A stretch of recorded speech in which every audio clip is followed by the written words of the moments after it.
What's up mga quiz, mga atis? Welcome back sa akin channel. This is Quiz Alan at ngayong araw papanoorin natin yung pinakaunang teaser trailer mula sa Metro Manila Film Festival entry ng GMA Pictures na Firefly na binubibidahan ni Ding Dong Dantes, Alessandra De Rossi, Miguel Tan Felix, saka Isabel Ortega. So, yun. Tingnan natin yung trailer kung maganda o hindi, diba? So, with no further ado, let's watch the video and later I'll be giving my reaction and opinion. So, let's go! Pakiramdam ko, yung bata ko, buhay. Wow, ganda ng visuals.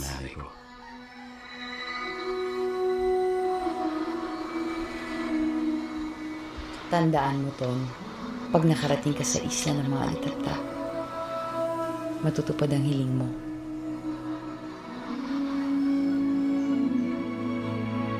Wow, galing yung kanya, yung title. Public Affairs. Oh, collaboration ng dalawang kwan.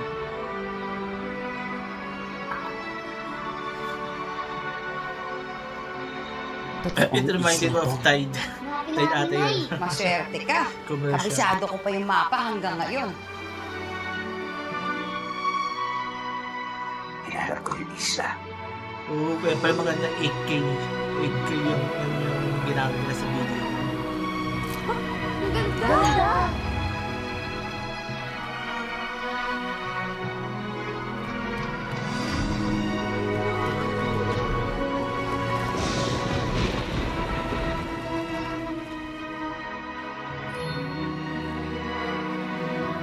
Mahanap natin, Nay. Oo naman. Tayong dalawa pa ba?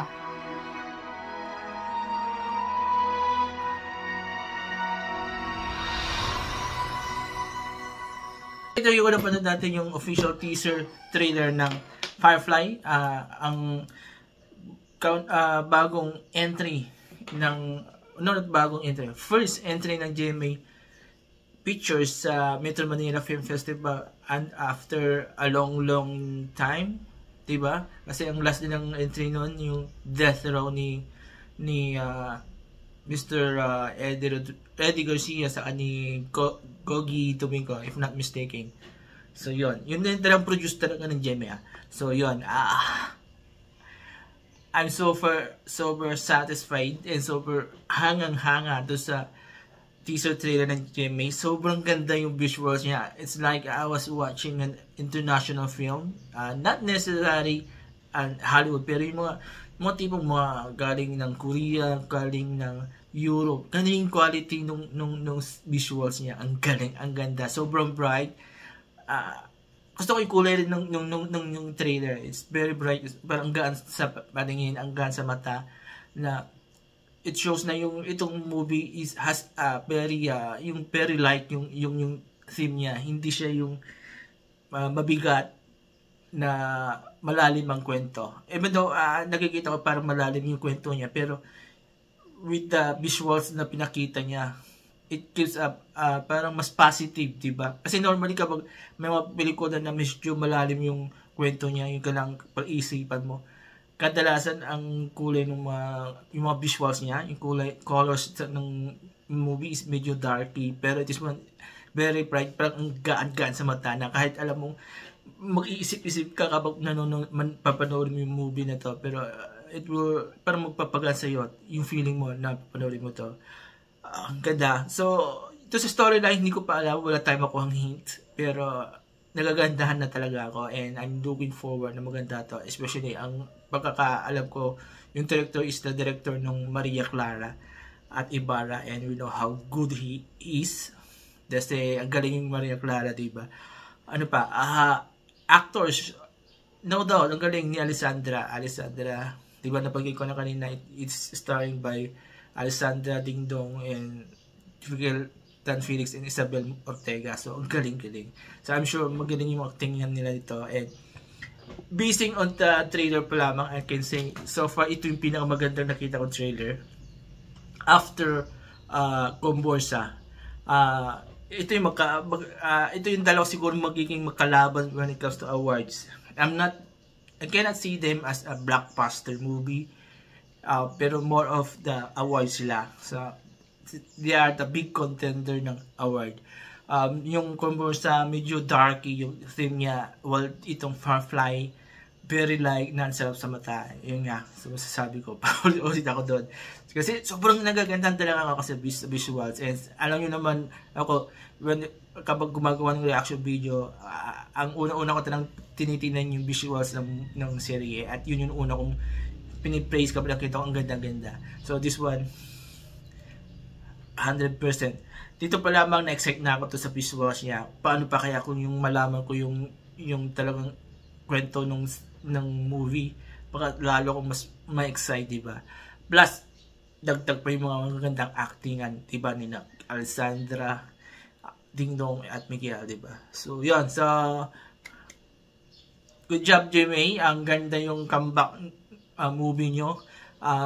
Even though, Lola, sinabi ko, hindi siya ito yung tipong pang blockbuster, pero when it comes to quality, pwede ko ilinya to sa mga quality movies na naging entry ng GMA sa GMA Pictures sa Metro Manila Film Festival, like yung mga early 90s, if not mistaken, yung Jose Rizal, Moro Ami, Death Row, diba? Ang galing.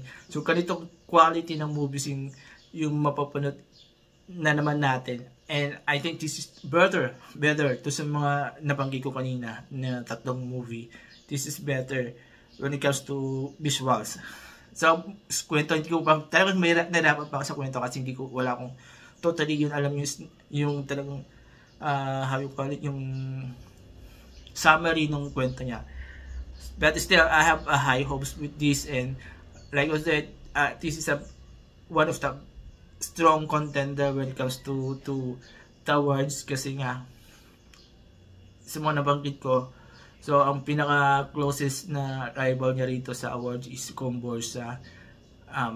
Possible rin yung Malyari kasi horror. And ano pa. So far, yun pa lang naman nakikita ko ng labas when it comes to awards. Yun ang mga possible contenders sa awards. So, yun. So, congrats to GMA with your comeback movie, and I hope sana this will be the start ng paggawa niyo ng mga magagandang movie. Diba? So, actually, this is not the first movie na ginawa ng GMA.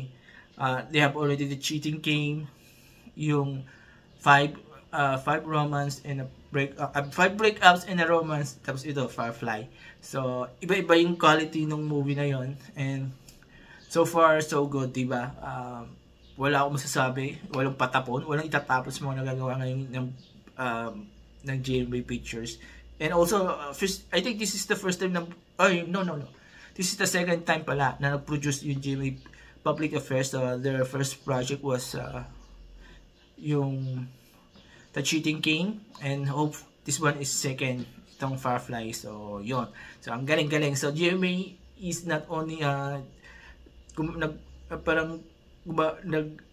nagtitik risk sa paggawa ng serye, pati rin sa paggawa ng movie. So, am I looking for a new era ng GMA ngayon? Kung nagustuhan nyo yung teaser trailer ng Firefly, mag-comment kayo dito sa baba. At kung nagustuhan nyo ng bigay ko opinion at reaction, mag-comment kayo dito sa baba, and I will read all your comments and reaction about my everything, and mag-reply back ako kung kailangan. Before I end this video, please don't forget these 4 things while watching my videos on my channel. Comment, like, share, and subscribe to my channel. It's the Alan Ski Show, ang Pinoy talaga channel, proudly from the vlogs. So, maraming salamat. Have a nice day, and bye-bye.